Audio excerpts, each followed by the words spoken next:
વિડીયોમાં આપણે ઉંમર આધારિત એક દાખલો લઈને આવ્યા છે। બહુ મજેદાર દાખલો છે। આવા દાખલાને કઈ રીતે સોલ્વ કરીએ, કેમ કે આ દાખલામાં કઈ સંખ્યા આપ્યો નથી, ઓન્લી x વર્ષ અને y વર્ષ એવો યુઝ કર્યો છે અને એથી વિદ્યાર્થી બહુ પરેશાન થઈ જાય છે। આપણે આ દાખલાને ફટાફટ સમજીએ।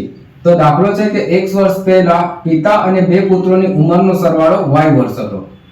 તો 2 વર્ષ પછી આ ત્રણેયનો ઉંમરનો સરવાળો ખાલી જગ્યા થાય એવો દાખલો પૂછ્યો છે। તો x વર્ષ પછી એક છે પિતા અને બે પુત્ર છે, બરાબર। એનો ઉંમરનો સરવાળો પૂછ્યો છે। x વર્ષ પહેલા કેટલો હતો? y હતો। ઉંમરનો સરવાળો કેટલો હતો? એક પિતા અને બે પુત્રનો ઉંમરનો સરવાળો કેટલો હતો?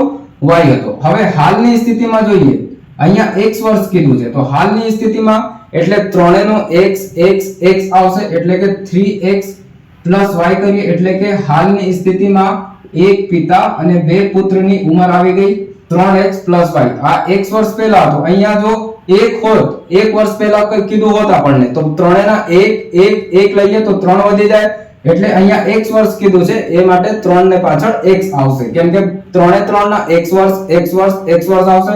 હવે ક્વેશ્ચન કીધું કે 2 વર્ષ પછી આ ત્રણેયનો સરવાળો કેટલો થાય? તો 2 વર્ષ પછી એક પિતાનો 2 વર્ષ, એક પુત્રનો 2 વર્ષ, બીજા એક પુત્રનો 2 વર્ષ, એટલે ટોટલ કેટલો વધશે?